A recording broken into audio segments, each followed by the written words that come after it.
لبیک لا شریک لک لبیک۔ یہ بات ذہن میں رکھیے کہ گھر کیسے ٹوٹتے ہیں؟ جب مرد یہ چاہ لیتا ہے کہ بیوی 100% میرے مزاج کی مطابقت میں ڈل جائے، اور ایسا عملاً ممکن نہیں ہے۔ دو لوگوں کے درمیان کلیتاً موافقت ممکن ہی نہیں ہے، یہ اللہ نے نظام ہی نہیں بنایا۔ قدرت نے جو کائنات کے اندر تنوع کا جمال پیدا کیا ہے، کائنات کی خوبصورتی ہی اختلاف اور تنوع پہ ہے۔ دو حقیقی بھائیوں کا مزاج نہیں ملتا تو دوسرے خاندان سے آئی ہوئی خاتون کا مزاج شوہر سے کیسے ملے گا؟ ویسے تو مرد اور مرد کا مزاج نہیں آپس میں ملتا، اور بیوی اور شوہر جو مرد اور عورت ہیں ان کا کیسے ملے گا کلیتاً؟ ایک ماں باپ کے گھر میں پرورش پانے والی بیٹیاں اور بیٹے، ان کا مزاج کلیتاً موافقت نہیں رکھتا، تو ایک دوسرے خاندان میں پرورش پا کے اور ایک اس خاندان میں، تو ان کا کیسے کلیتاً موافق ہوگا؟ دو آدمیوں کا نشانی انگوٹھا نہیں ملتا، دو آدمیوں کی شکلیں نہیں ملتی، دو لوگوں کی آواز نہیں ملتی، تو دو لوگوں کا مزاج کیسے ملے گا؟ تو ممکن نہیں ہے۔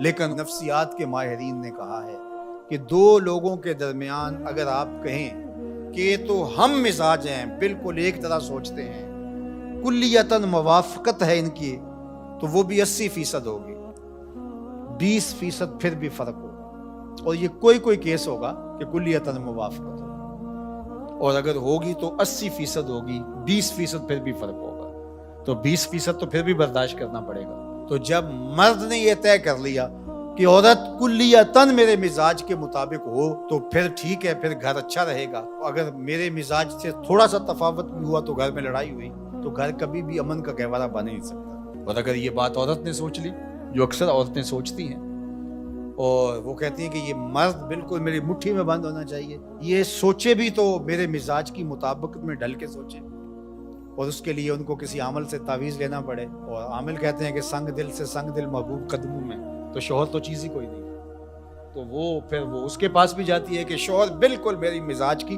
مطابقت میں ہو، اور اس کے لیے شوہر کی لائی کمائی ضائع کر دیتی ہیں، اور ساری زندگی یہ مسئلہ حل ہی نہیں ہوتا، کیونکہ یہ حل ہونے والا ہی نہیں ہے، یہ مسئلہ لا ینحل ہے۔ قدرت کا نظام ہی قائم اختلاف اور تنوع پہ ہے۔ دو لوگوں کے درمیان کلیتاً موافقت ممکن ہی نہیں ہے، تو جب ممکن نہیں ہے تو تم ایک ایسی چیز جو ممکن نہیں ہے اس کو کیوں تم کوشش کر رہے ہو، ساری زندگی برباد کر رہے ہو؟ تو اللہ کے محبوب نے اس کے لیے کتنی خوبصورت بات فرمائی، کہا اس کی کچھ چیزیں تمہیں ناپسند ہوں گی اور وہ ساری زندگی تمہارے مزاج سے ٹکراتی رہیں گی، لیکن تم ان چیزوں پر نظر رکھو جو تمہیں پسند ہیں، گھر سوکھا ہو جائے گا۔ اللہ اکبر۔ اور ان پسندیدہ چیزوں میں سے ایک چیز عورت کی وفا ہے، اور یہ تقریباً ہر عورت میں ہوتی ہے۔ دوسری جانب آقا کریم نے فرمایا کہ میری شریعت میں سجدہ جائز نہیں ہے، اور اگر جائز ہوتا تو میں بیوی کو حکم دیتا کہ شوہر کو سجدہ کرے۔ اس سے بلیغ انداز شوہر کے حق کو بیان کرنے کا نہیں ہو سکتا۔ اب یہ ایک فرمان سے حضور نے ایک تو ممانت فرما دی، غیر اللہ کے لیے سجدہ روا نہیں ہے، تعظیمی سجدہ بھی روا نہیں، حالانکہ تعبدی تو کبھی بھی روا نہیں ہوا، یہ تعظیمی سجدہ تھا، اور میں اگر جائز ہوتا تو میں بیوی کو اس کا حکم دیتا کہ وہ شوہر کے لیے سجدہ ریزی کرے۔ اب بتائیے کہ کس قدر بلیغ انداز ہے شوہر کے حقوق بیان کرنے کا۔ اور پھر آگے کیا خوب بات کہی، ہن لباس لکم وانتم لباس لہن، تم ان کا لباس ہو اور وہ تمہارا لباس ہے۔ قرآن تو قرآن ہے نا، کنایتاً ایک لفظ استعمال کیا، لیکن قرآن کی بلاغت، اللہ اکبر۔ لباس پردہ ہوتا ہے، ڈھانپنے والا ہوتا ہے، تو میاں بیوی ایک دوسرے کے عیبوں کو، کمیوں کوتاہیوں کو ڈھانپنے والے ہوتے ہیں، نہ کہ نشر کرنے والے۔ اور تیسرا لباس زینت ہوتا ہے، لباس سے زینت بڑھ جاتی ہے۔ اگر کوئی بے لباس ہو تو کس قدر اس کے وجود سے وحشت آئے۔ لباس وجود کو، جسم کو زینت دیتا ہے، تو مرد عورت کی زینت ہے، عورت مرد کی زینت ہے، لباس۔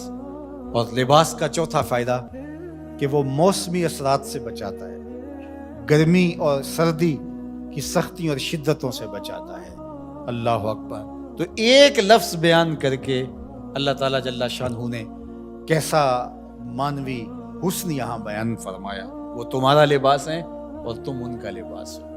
اور اگر اس مانویت کو سمجھ لیا جائے تو آج جو مغرب پراپیگنڈا کرتا ہے عورت کے حوالے سے، قرآن نے دونوں کے لیے ایک جیسے لفظ استعمال کیے، یعنی جس طرح تمہارے ان پر حق ہیں ان کے تمہارے اوپر حق ہے.